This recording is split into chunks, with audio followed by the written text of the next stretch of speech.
We're in the Accademia in Florence, and what everybody does when they walk in is to walk down the great hallway and face Michelangelo's David. But on either side are these amazing unfinished sculptures by Michelangelo. Most of these figures are called either the slaves or the captives. And they were made for the tomb of Pope Julius II, a project Michelangelo's biographer referred to as the tragedy of the tomb. This was a project that began as one of the grandest schemes in the history of art. More than 40 figures, 3 stories high, a freestanding tomb meant for the new St. Peter's. All of the highest quality marble. This was to be a sculptural monument, the likes of which the world has never seen. This project can be seen in 3 different phases. The first contract is 1505, and Michelangelo goes to Carrara, spends months trying to find really great quality marble. Sometime around 1505, 1506, there's a falling out between the Pope and Michelangelo. And Michelangelo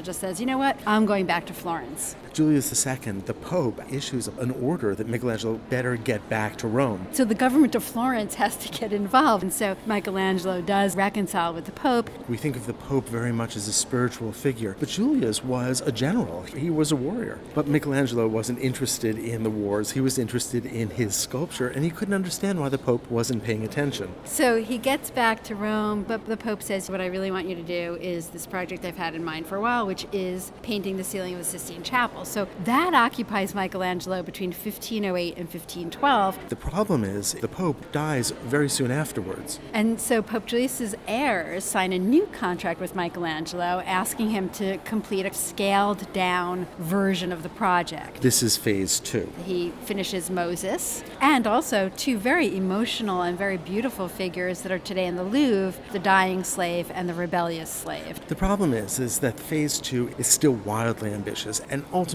things will get toned down in phase 3. And that's when these 4 figures in the Academy in Florence date to. But what's so interesting is that the 4 figures are unfinished. We can still see the actual block of stone from which it was carved. We can see the roughest of the chisel cuts, and then we can see the figures emerging. There's been different readings of what they mean. Something about the death of the liberal arts, perhaps from one of Michelangelo's early biographers. It could be a kind of allegorical representation of the lands that Julius II had recaptured. Michelangelo doesn't help us. He doesn't make it clear who these are. The fact that the subject matter is so ambiguous seems to be so fitting with the way in which the figures are still so encased in stone. In a way, they are captives, but captives of the physicality of the stone, and that has led to some readings that these figures represent the struggle of the soul to be free from the physical confines of the body. And there is a sense of struggle here against the materiality of the stone. Well, one of the cliches that is so often voiced is the idea that he saw the figures waiting to be freed from the excess stone that he simply had to remove. And you can see why that description is so seductive, because these slaves make evident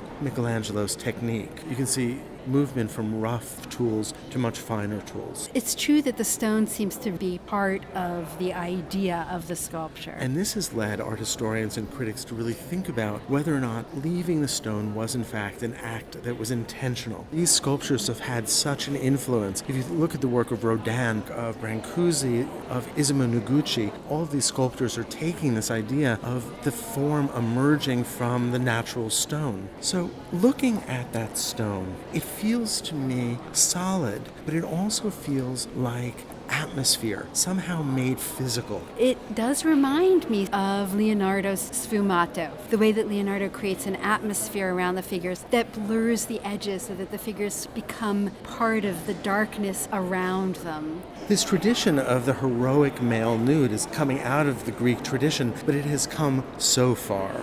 We can look just down the hall at the David, or we can think about all the ignudi, the male nudes on the ceiling of the Sistine Chapel. And of course, it all goes back to ancient Greece. And right around this time, one of the great ancient Greek nudes was discovered, the Laocoon. And we know that this had a profound impact on Michelangelo. It's hard to look at this sculpture, and through its twisting and turning, the intense emotionalism of the body, it's hard not to see that antique sculpture. It's that intense emotionalism represented in the forms of the body and the way they turn and move and fold. We don't need a face to do it. We don't need hands to do it. It's the body's movement that is expressive.